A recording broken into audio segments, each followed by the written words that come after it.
Alright, mga kaplastic. And this is me again, Big Sue. Right back at it again with another content.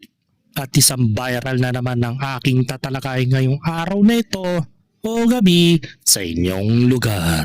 At ang tatalakayin po natin mga kaplastic ay ang tungkol dito kay Anjo Iliana na kung saan ay natalo siya sa hearing mga kaplastic at pinagmumulta siya ng milyong-milyong halaga dahil sa ginawa niyang testamento o sa kanyang mga sinasabi nung mga panahong sinabi niya ito sa TikTok, yung dark side ng Itbulaga mga kaplastic. At the same time, mga OG na host ng Itbulaga ang siniraan niya. Pero bago ang lahat lumang iba, ito pong Facebook page na nakikita niyo po dito sa gilid na ito ay hindi na po to ma-access ng aking account. Nahack po siya ng dalawang username o Gmail account gawa ng mayroon na namang sigurong nang-hack sa akin na Bombay. Usually, mga nag-hack sa akin, mga Indiano eh. Yan na nakakayamot. Akala siguro niya marami siyang makikitang kwarta dito mga kaplastic. So nakakapanghinayang kasi may 5,000 followers na po ako dito. Wala na pong silbi yan mga kaplastic. So sa mga gustong maka-follow sa aking bagong Facebook page, meron po akong ginawang bago. Ito po yung Kaplastic PH mga kaplastic. Kagagawa ko lang to mga kaplastic ngayong June 2026. June 30, 2026 mga kaplastic. Ito na po ang ating bagong official na Facebook page ng kaplastic.ph o .kaplasticph mga kaplastic. Ayan. With 1 follower pa syempre bago eh. Yan pa lang naman ang aking Ayan. Yan yung mga post ko pa lang sa ngayon. Maganda yung profile pic no. Napakaganda. So kayo na lang bahala kung gusto nyo suportahan ang aking page mariing nyong i-search na lang po ang Kaplastic Facebook page na bago. Lagi nyong ilalagay sa search engine Kaplastic PH. Yan. Follow na po kayo sa baging page ko na pure na bago. At hindi na po nahack na po kasi yung dati. Kaya pasensya na po. Kaya hindi na ninyo makikita yung mga bagong posting ko doon. So mabalik naman tayo sa ating topic for today's video mga kaplastic. Ang ating tatalakayin ay tungkol dito sa desisyon ng korte laban kay Anjo Iliana mga kaplastik. At pumabor ito sa TVJ Production. Sabi dito, bukod sa pagpapalabas ng permanent ang injunction na inatasan din ni si Iliana na magbayad ng kabuuan ng 3.5 million pesos na binubuo ng temperate moral at exemplary damage pati attorney's fee at litigation expenses. So baon na baon talaga to si Anjo Iliana mga kaplastik. Talagang lanos na lanos siya dito. Sa ilalim ng desisyon ay pinagbabawal din kay Iliana sa kanyang mga kinatawan at sa mga kumikilos para sa kanya ang pagpapalabas o pagpabahagi ng pag-broadcast o pagre-re-upload ng mga pahayag sa social media na makakasira umano sa reputasyon at goodwill ng TVJ Productions at Itbulaga mga kaplastik. Yon. Nagsimula ang issue matapos ang serye ng Facebook Live ni Iliana noong 2025 kung saan naglabas siya ng mga alegasyon laban kina Tito Sen at Ilangat, aling dating kasamahan ng programa. So yon. Si Anjo Iliana ay kasalukuyan pong magbabayad ng 3.5 million pesos sa TVJ Productions dahil sa kanyang mga in-expose. So bago ang lahat lumang iba mga kaplastik, panoorin po natin kung ano ba ang naging sanhi sa umabot sa punto na nagkaroon siya ng ganitong injunction at the same time bayad danyos sa pagpapasira ng reputasyon o ng pangalan ng TVJ Productions o ng Itbulaga. Dito kasi nagsimula yan. 7 months ago, plastic. 7 months ago ko po itong pinost, and then ito po yung naging pahayag ni Anjo Iliana patungkol dito. So panoorin natin. Mukhang bagong gupit pa ako that time bagong gupit ako ngayon. Parang walang nagbago, no? Mga ka-plastic. So yung mga taong mga hindi nagustuhan ng TVJ ay pinagtatanggal niya sa serbisyo. So ngayon, ang pinag-uusapan natin ngayon ay ang tungkol dito sa revelasyon daw di umano ng paglabas ni Anjo Iliana sa mga kababuyang ginagawa ng TVJ, mga ka-plastic. So panoorin natin kung gaano katotoo yung mga kontekstong inilalabas o nilalahad ni Anjo Iliana. So panoorin muna natin bago tayo mag-react.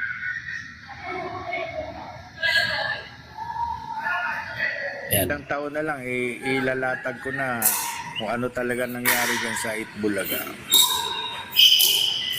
O hindi ako takot sa TVJ, ano pinagsasabi niyo?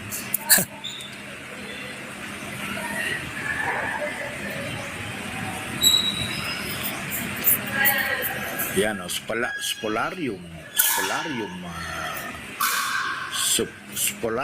Pepsi Paloma. Tingnan mo.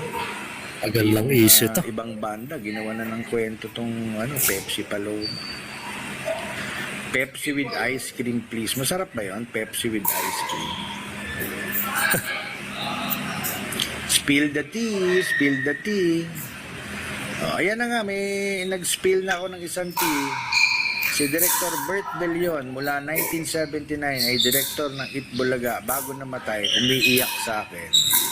Kasi pinagsasaksak siya sa likod, siniraan siya, matanggal siya bilang direktor. Pati yung asawa niya, yung naiwan niyang asawa, umiiyak sa akin dahil winalang hiya siya. Oo, plinano. Kaya may sindikato dyan sa Itbulaga. Masasama ibang Kaya pala parang nagbago yung scheme ng Itbulaga no? Mismong director mismo ng Itbulaga pinagkaisahan. Parang yung nangyari sa akin that before nung nagtatrabaho ako sa isang mall sa Dep Store na pinagplaplanuhan na po ako ng mga kasamahan ko na lahat na lang ng gagawin ko ay merong kaakibat na reklamo, samantalang wala naman akong ginagawang mali sa mga transaction na ginagawa ko dahil ever since alam ko yung mga serbisyo na ginagawa ko sa mga customer ko. So ganun talaga mga utak ng mga taong inggitero, no? Talagang gagawan ka ng issue hanggang sa mawalan ka ng trabaho. So nagpis yung asawa ng direktor ng Itbulaga na si ano ba yung pangalan na nabanggit niya? Ayan na nga, may nag-spill na ako ng isang tea. Si Director Bert De Leon mula 1970. Yan, si Bert De Leon, mga ka-plastic. Yung ultimo yung asawa niya mismo ni Bert De Leon ay naghihinagpis at nag-open up kay Anjo Iliana, mga ka-plastic. So isa sa mga spill the tea daw kuno ni Anjo Iliana ito. So anong layunin niya, bakit kailangan niyang sabihin ito sa publiko? So matagal na panahon na. So may isa pa siyang sinabi rito, mga ka-plastic.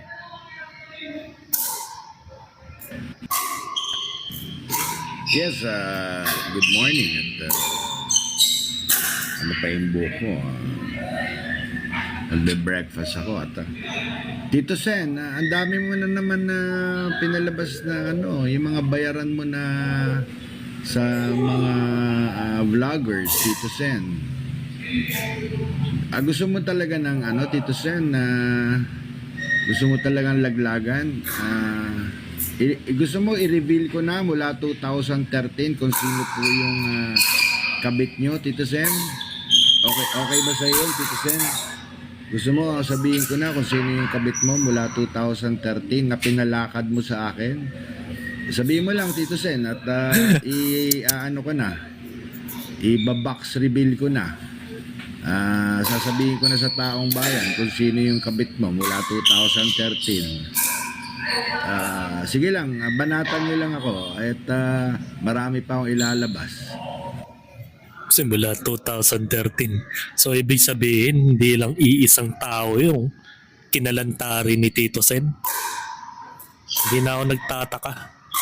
Ever since talaga, may pagkabutakal talaga yung tao. Kasi nga sana lang halimbawa yung pinapakitang relationship between, di ba, ng ibang membro ng TBJ.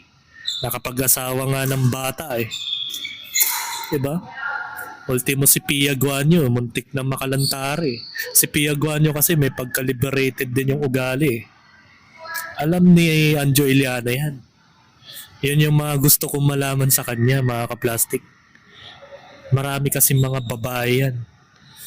Parang yun yung photo, ang nag-photocopy ng identity ng tatlong hinayupak na yan, si Willie Rebillame. Na bawat yung mga dancers niya, kinakalantari niya kapalit ng kinabukasan ng buhay ng mga dancers niya. So yun, ito yung paliwanag ko that time 7 months ago. Isa sa mga dahilan yung mga dating direktor ng TBJ ay naghinanakit na kung saan ay pinagkakaisaan daw siya doon. Diba? Hindi naman nawawala sa trabaho yan. Kahit saan naman, kahit saan ka magtrabaho. Basta kapag hindi ka na gusto ng mga co-workers mo, lalo-lalo na kung yung mga superior mo, ay abot sa punto na talagang ginagawan ka ng bagay na ikasisira mo. At hindi naman nawawala yun.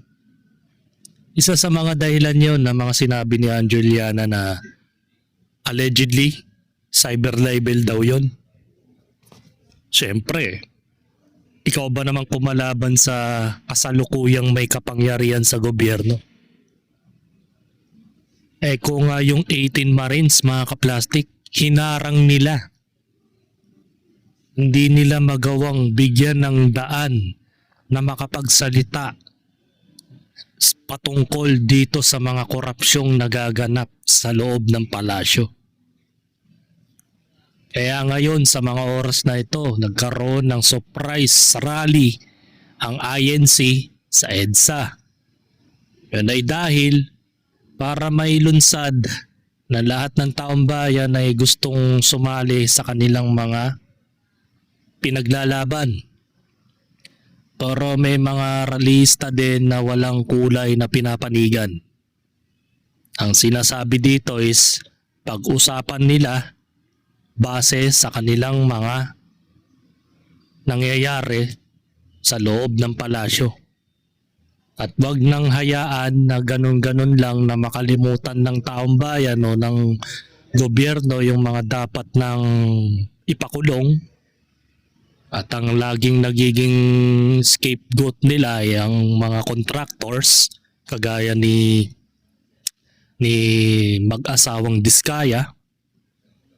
Tapos nung nahuli na at nakulong na yung mga scapegoat, ay sa kanila ngayon sasabihin na kalimutan na lang daw yung mga korupsyong sinasabi nila. Dilipas din yan. Kawawa, no? So pinapakita talaga na nila na wala silang kwentang tao. Inutil ang gobyerno natin, mga kaplastik. At ganito rin ang nangyari kay Aljo Iliana. Hindi sa tinakampihan ko siya, iyon ay dahil mali ang nakalaban niyang tao. At sa maling oras pa niya, inilahad yung mga testamento niya. Kaya yun, umabot sa punto na mali naman talagang ginawa ni Anjo Iliana. Nasa maling oras, nasa maling timing na inilabas niya yung mga baho ng TBJ. Lahat naman ng companies may mga dark side yan. Imposibleng wala. Kahit yung mga dating intern nila na nag-aayos o nag-organize ng programa nila. nagsalita na rin patungkol dyan. Na meron talagang nagkakaroon ng matinding micromanagement. In short, mayroon power trippings. Pero hindi naman sa mga host pinupunto ng dati intern ng Itbulaga, kundi yung mga production directors at iba pang mga middle class o yung mga middle class na mga posisyon sa trabaho ng programa ay mga power trippings talaga. Take note, MediaQuest yun, corporation. Yan yung umahawak ngayon sa Itbulaga ngayon. Pero parang ang nakalagay na ngayon dito, TBJ Production na eh. Binili na talaga nila yung Itbulaga, mga kaplastik. Kasi binasi nila yung patent ng gumawa ng kanta ng TBJ, ng Itbulaga. Sila daw ang gumawa nun. Kaya yun. So, na nating itapusin yung video na yan. Mapunta naman tayo sa balita patungkol kay Anjo Iliana. So, panoorin natin to mga kaplastik. Mga kapatid, pinagbabayad ng korte ng danyos na aabot sa 3.5 million pesos si Anjo Iliana. Kaugnay po yan ng mga TikTok post na tinukoy ng kampo ng Itbulaga bilang mapanira sa programa, hosts at management. Pinaburan ng Branch 279 ng Regional Trial Court ng Mandaluyong City ang TVJ Productions. Naglabas din ng permanent injunction ang korte. Ibig sabihin, bawal nang maglabas si Anjo ng mapanirang pahayag online. Ayon nga po sa official statement ng TVJ Productions, and I quote, "We Lupit, no? Yung mga ganong salitaan pa lang na pinagbabawal na si Anjo Iliana na magsalita, parang binubusalan na siya ng bibig eh. Na magkwento pa na mga patungkol sa mga dark side ng Itbulaga, mga kaplastik. Ganon yun. Ganong kalupit at ganong kataas ang kanilang kapangyarihan pagdating sa gobyerno. What if yung binoto ninyong taong yan maging presidente? Isipin nyo kung magiging presidente si Vico Soto. Ano kaya ang mangyayari sa Pilipinas, mga kaplastik? Kung sa mga ganitong bagay nga lang, kapag nanlaban ka o nangatwirang ka against sa kanila, ay bibigyan nila ng ganitong pang-i-intimidate o puwersahang kanilang bubusalan ng bibig para hindi ka na makapagsalita pa ng kung ano-anong mga bagay na possibly na mayroong katotohanan na kwento against sa kanila. Sadyang mautak, di ba? Gantong-gantong style ang ginawa nila doon sa babaeng pinatay nila that time, panahon ng 80s. Binusalan nila ng bibig. Dahil sa taas ng frustration ng babae, nagpakamatay na lang siya. Dahil alam niya noon pa lang na hindi niya kayang labanan itong tatlong taong to.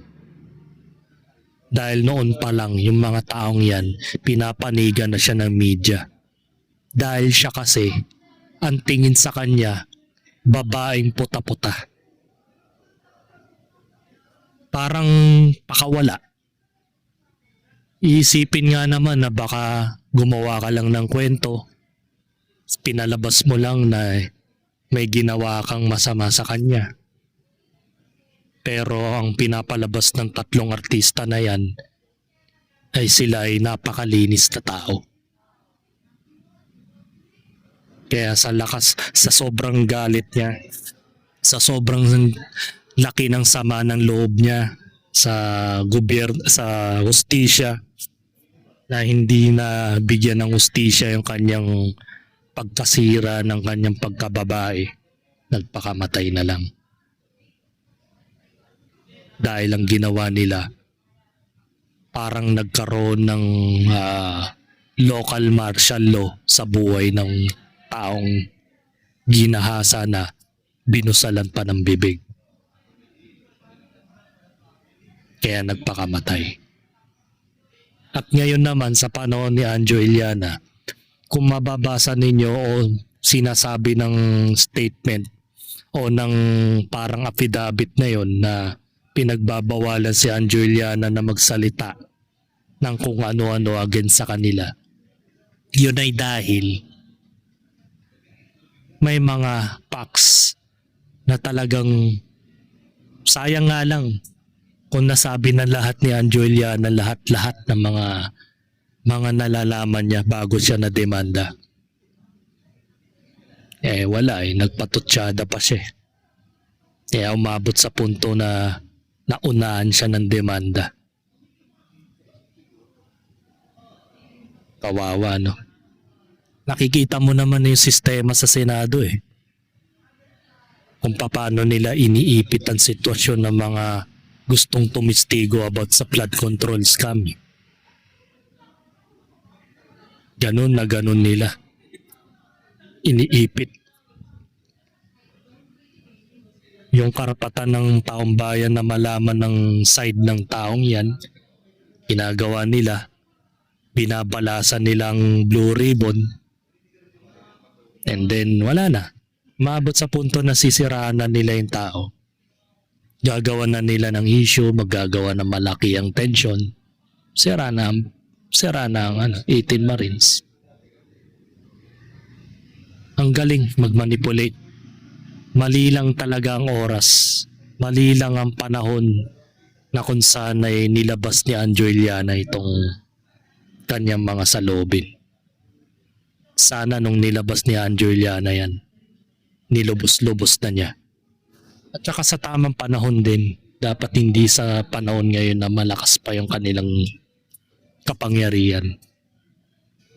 Biruin mo, nasa gobyerno, nagsiservisyo yung isa. Nasa Senado, yung isa niyang kamag-anak nasa Pasig.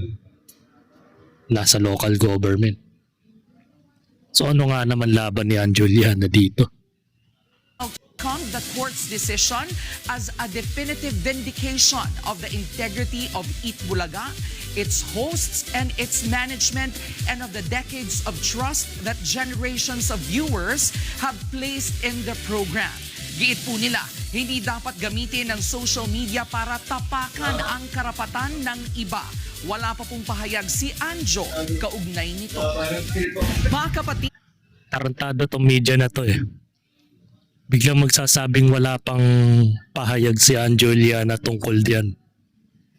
Hindi ba pinagbabawal na siya magsalita? Ano ba namang klaseng utak ng media? Napakasimple na nga pinagbawalan na siya ng TVJ Production na magsalita si Anjo Iliana patungkol sa kanila.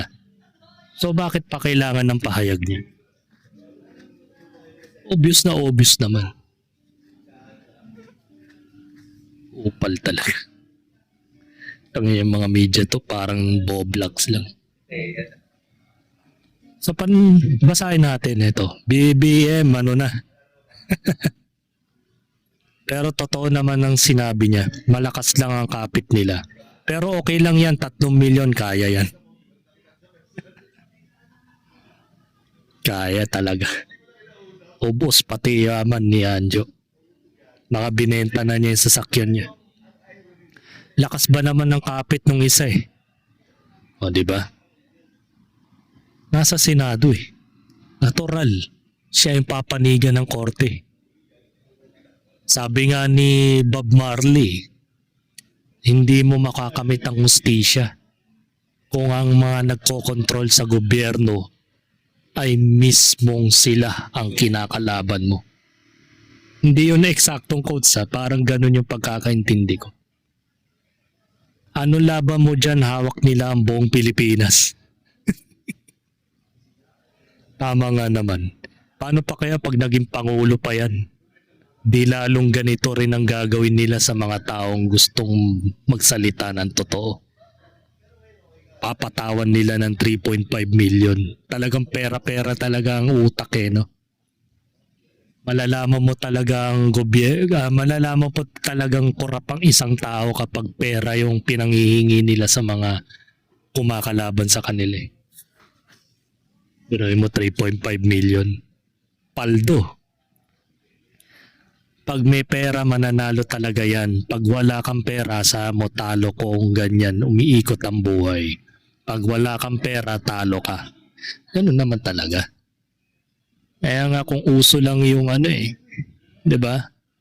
Mga napapanood natin sa pelikula, kung hindi nadadaan sa ustisya ng korte, pwede naman daanin na lang sa puwersahan. 'Di ba?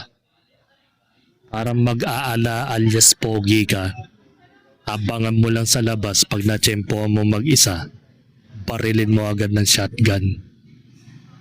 Yun ang tunay na hustisya, mga kaplastik. Totoo yung mga sinasabi niya about sa TVJ pero wala talaga siyang laban. Makapangyarihan sila. Mas mabuting manahimik ka na lang dahil darating din ang araw, babagsak din yung mga yan. Totoo yan, mga kaplastik, dahil isipin mo, tumatanda na po yung tatlo. At pag yan ay biglang pumantay ang mga paan ng tatlong yan, doon na nila makikita na walang exemption sa paghuhukom ng Diyos, mga kaplastik. Yung tunay na korte, malamang mahaharap nila yun. Ang tunay na hukom ay ang Diyos Ama, mga kaplastik. Yun talaga ang pinapaniwalaan kong tunay na hustisya, mga kaplastik. Maaaring sa panahon ngayon lamang ka sa sitwasyon nakakaya mong laro-laruin ng mga tao sa paligid mo at nadadaan mo sa pera. Nakakaya mong paikutin sa pamamagitan ng kwarta. Pero pag ito ay nagpantay ang mga paan ng tatlong taong ito at bigla silang ang kanilang mga espiritu ay hinatol base sa mga ginawa nilang kababuyan nung nabubuhay pa sila. Yun talagang tunay na hustisya, mga kaplastik. Nabulaga ka na ngayon, tumataginting na 3.5 million. Congrats. Yun, laki nun. Tumutubo pa ng 6% kada taon hanggat hindi nababayaran. Aba may ganun? Wala ngang kumukuha sa kanya sa showbiz, magbabayad pa ng 3.5 million. Aray mo, Anjo, ganyan napapala ng... Ba't naging DDS? Lahat na lang kasi ginagawa ng kulay. So, yun. Dito na lang natin puputulin ang ating mga komentaryo. Dahil ito lang naman yung update lamang patungkol kay Anjo Iliana. Mabuti nga hindi siya nakulong Kasi nga, alam mo na, di ba? Pinagbayad na lang siya ng danyos na 3.5 million. Ganun talaga pag utak kurap. Pera na lang talaga ang batayan ngayon. Babayaran mo sila. Kasi katwiran nila, ginastusan nila ginastusan nila yung lawyer, ginastusan nila lahat-lahat. Si Anjo Iliana na raw magbabayad. Ganun talaga. Kaya kung iboboto nyo pa yung mga ganitong uring politiko, good luck na lang ang Pilipinas sa susunod na 6 na taon ulit. Kung ngayon nga lang nakakaranas na tayo ng matinding kahirapan. Maaring sa iba hindi nila ramdam ang kahirapan kasi sila may koneksyon. Paano naman kami mga ordinaryong tao lamang na walang koneksyon? At araw-araw na mo problema kung ano ang kakainin sa araw-araw. So hanggang dito na lang ang aking opinion, and this is me again, Big Sue, lagi nagsasabing ang mga plastic ay matagal mabulok dahil ang mga plastic ay toxic. Kaya, what's up mga ka-plastic? And this is Gambid, commentary video na video live stream. Signing out. Alright. Mga ka-plastic, kung nagustuhan nyo ang aking video, i-subscribe nyo lang ang aking channel. At the same time, i-hit nyo rin ang notification bell at yung all para ma-notify kayo sa aking susunod ko pang video sa aking YouTube channel.